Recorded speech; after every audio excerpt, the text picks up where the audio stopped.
999 এবং ওখানে স্থানীয় একটা সংবাদ মাধ্যম থেকে আমরা সংবাদ পাই। সংবাদ পাওয়ার সাথে সাথে আমরা আমাদের 2টা ইউনিট আমরা মুভ করি ওখানে। 2টা ইউনিট মুভ করে আমরা ওইখানে প্রায় 2টা 10-15 নাগাদ পৌঁছে যাই। পৌঁছেই আমরা ওখানে খোঁজ নিয়ে দেখলাম এবং তথ্য নেওয়ার পর জানতে পারলাম যে ওখানে 2টা ডেড বডি চাপা পড়ে আছে। তাই আমরা প্রথমত গিয়ে উদ্ধার কাজ শুরু করে মাটি কিছু সরানোর পর একটু হাতের অংশ কিছু বের হয়ে যাচ্ছে, ওটা আমরা দেখতে পাই। তারপরে আমরা নিশ্চিত হই যে হ্যাঁ এখানে ডেড বডি আছে।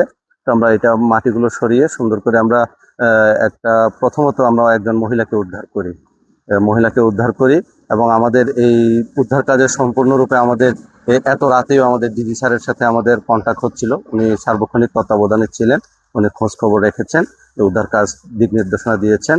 তো আমরা প্রথমটা উদ্ধার করার পর আমরা জনগণ ওখানে উপস্থিত মাঝি এবং স্থানীয় যারা আছে ওনাদেরকে আমরা জিজ্ঞেস করি যে আরো ভিকটিম আছে কিনা। তো ওনাদের তথ্য মতে ওনারা বলতেছে আরেকজন থাকতে পারে। তো আমরা আরো কিছুক্ষণ খোঁজার পর আমরা আরেকটা ডেড বডি দেখতে পাই।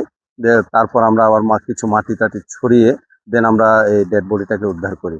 উদ্ধার করার পর তথ্য নিয়ে আমরা জানতে পারলাম ওই দুইজন হচ্ছে হাজব্যান্ড ওয়াইফ, স্বামী স্ত্রী।